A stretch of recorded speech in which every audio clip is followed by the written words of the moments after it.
Olá, turminhas do Senhor, tudo bem? Como vocês estão? Eu tô bem, tô ótima. E tô aqui, fui incumbida de passar a vocês o estudo sobre Atos 3. Lembrando que temos que ter às mãos caneta, papel e a Bíblia, porque vamos estudar Atos 3 através da Bíblia. Glória a Deus! E vamos lá, que Deus abençoe vocês, que o Senhor possa inculcar a palavra dele em vocês, que vocês possam aprender, guardar e praticar para a honra e glória do Senhor. Senhor, eis-me aqui como instrumento da tua palavra, aquilo que o Senhor me ensinou, que eu possa passar para eles em nome de Jesus. Deus abençoe a vida de vocês e que vocês possam ter disciplina naquilo que o Senhor tem. Amém? Glória a Deus. E a gente aprendeu em Atos 2, ali que aquele povo que permaneceu, que perseverou, receberam o batismo do Espírito Santo. Glória a Deus. E isso não ficou somente para eles, nós também. Aleluia. E eles receberam, através do Espírito Santo, poder para cumprir o propósito de serem testemunhas de Jesus Cristo. E o capítulo 2 finaliza ali falando que eles permaneceram, que eles perseveraram, continuaram perseverando em oração. E assim não foi diferente com Pedro e João, que faziam parte daquela turma. E Pedro e João, perseverando em oração, mais uma vez foi até o templo orar. E chegando ao templo, eles se depararam com um coxo. E no capítulo 3 vai dizer assim: Pedro e João subiam ao templo para a oração da hora nona, perseverando em oração, como eu disse para vocês. Eles estavam ali mais uma vez para estar cumprindo com esse ritual de oração. E o capítulo 3, ele vem nos dar narrativa que se desenrola em 3 sessões principais. Quais são essas 3 sessões principais? É a cura do aleijado e o discurso de Pedro. Nessas 2 sessões, nós vamos aprender muita coisa, porque é uma palavra riquíssima. Riquíssima, riquíssima, onde o Senhor tem muito a nos ensinar. Na cura do aleijado, vamos ver Pedro e João fazendo uso do poder que há no nome de Jesus. Mas isso a gente vai ver alguns versículos à frente, onde a gente vai ter essa afirmação. Curar o aleijado era um ato que desafiava as normas sociais daquela época. Uma vez que pessoas com deficiência, elas eram muitas vezes marginalizadas, infelizmente. Mas assim Pedro e João demonstrou que a mensagem de Jesus Cristo eram para todos, e não apenas para uma elite religiosa que poderia se adentrar dentro do templo. Eram para todo mundo. A cura do aleijado também mostrou que esse poder recebido pelo Espírito Santo, através do nome de Jesus Cristo, não era só para aqueles que estavam dentro do templo, e sim também para todos, era para alcançar a todos. Amém? A verdadeira riqueza, ela não está em ouro, ela não está em prata, mas ela está em conhecer e experimentar o poder que há no nome de Jesus. E isso é para todos. Amém? Então, através da cura do aleijado, Pedro ele teve uma oportunidade. E lá em João, no capítulo 4, no versículo 48, Jesus já disse: se não virem sinais e maravilhas, não irão crer. Jesus já tinha alertado, não é mesmo? E assim começa o discurso de Pedro, porque ele aproveitando a oportunidade para testemunhar sobre a vida e a ressurreição de Jesus Cristo nesse momento. Porque quando ele fez, ele atuou ali com poder e houve a cura do aleijado, eles entraram para dentro do templo. E eles entraram em festa, porque aquele homem que estava ali há 40 anos ou mais, aleijado e só pedindo esmola, que era o que tinha para ele ali naquele momento, ele estava curado, ele podia andar, então ele entrou festejando para dentro do templo, onde ele nunca havia entrado. Então as pessoas começaram a ver o que estava acontecendo e reconheceram aquele homem que durante anos viveu à porta do templo pedindo esmola. Então alguma coisa aconteceu. Alguma coisa diferente aconteceu ali, porque aquele homem, através de Pedro, vamos lá, ele estava andando. Ele entrou de mão dada com Pedro, pulando, salteando, todo feliz. E assim aquele povo começou a se juntar para ver o que havia acontecido ali. E Pedro não perdeu essa oportunidade, porque ele foi chamado para um propósito. Ele é testemunha de Cristo e ele não perdeu essa oportunidade. E aí ele começa a falar sobre a vida e sobre a ressurreição de Jesus Cristo.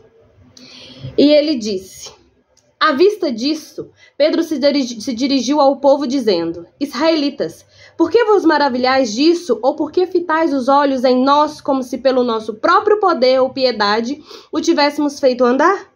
O Deus de Abraão, de Isaque e de Jacó, o Deus de nossos pais, glorificou o seu servo Jesus, a quem vós traístes e negastes perante Pilatos, quando este havia decidido soltá-lo. Vós, porém, negastes os santos e o justo e pediste que vos concedessem um homicida.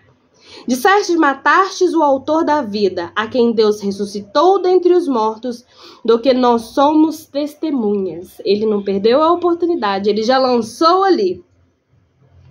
E se a gente for ver mais pra frente, na verdade no próximo versículo ele vai falar aquilo que eu falei que a gente veria mais na frente. Pela fé. O que eu acho bonito, que Pedro, ele tira o foco dele. Porque estava todo mundo ali achando que Pedro havia feito algo. E ele mesmo fala: tá olhando para mim por quê?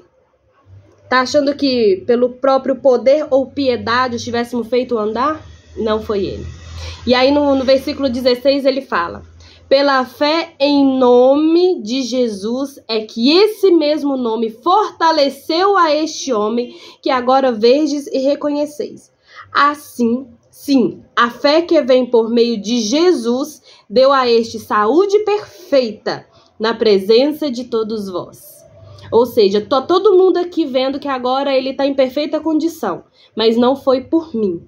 É pela fé que tem no nome de Jesus Cristo. Ele tirou todo o foco dele, porque o foco não está nele, não é por ele, não é para ele.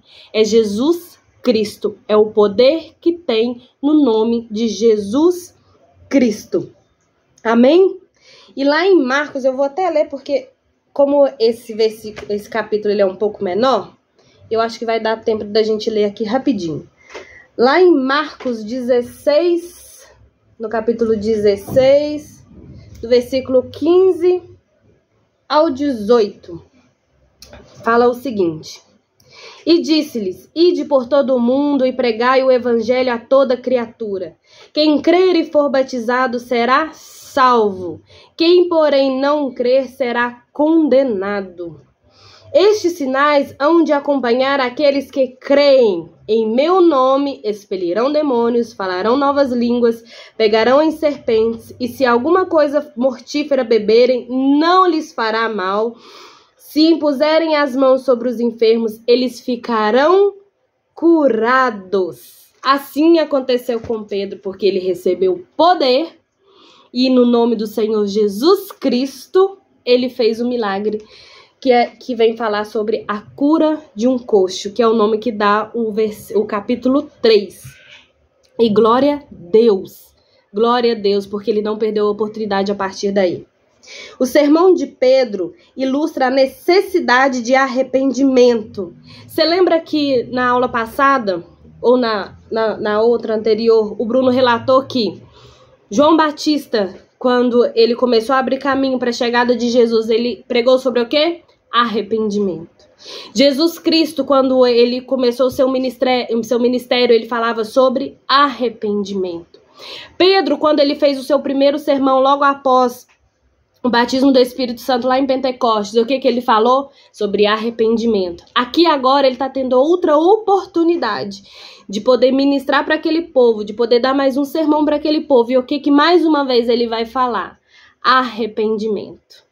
O arrependimento, essa é a base do nosso evangelho. Amém? Então vamos lá. O abandono do pecado e a prática da fé que resultam em perdão e eliminação de pecado. É isso que Pedro vem falar para esse povo. Vocês entregaram Jesus Cristo. Vocês negaram a Ele. Mas a palavra do Senhor vai nos dizer, através dos nossos profetas no Antigo Testamento, que ele haveria de vir, o Messias haveria de vir, e ele teria que passar por essas aflições para que a gente fosse, através da ressurreição dele, a gente tivesse acesso à nossa salvação através da remissão dos pecados. E é isso que Pedro está falando para esse povo. Tudo havia de acontecer, mas foi vocês que entregaram. Mas ainda há uma chance para vocês. Se arrependam. Se arrependam. E ele vai falar aqui: arrependei-vos, pois, e convertei-vos para serem cancelados os vossos pecados, a fim de que da presença do Senhor venham tempos de refrigério, e que envie a ele o Cristo, que já vos foi designado Jesus, ao qual é necessário que o céu receba até os tempos da restauração de todas as coisas, de que Deus falou por boca dos seus santos profetas desde a antiguidade. Aqui ele já está falando da segunda vinda de Jesus. Amém? E ele termina o capítulo 3.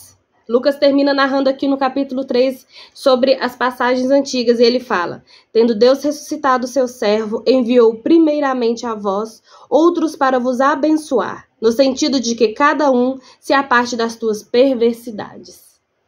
Amém? Glória a Deus. E aqui eu termino, eu vou reformular, vou refalar de novo o que eu falei.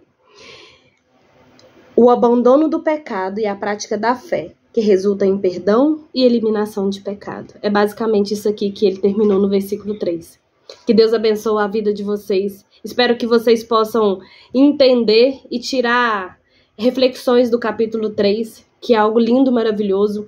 A cura de um coxo realmente vai falar no nosso no nosso íntimo, no nosso interior, de uma forma muito linda. E que vocês possam receber a palavra do Senhor em nome de Jesus. E que haja arrependimento e prática de fé na vida de vocês. Deus abençoe.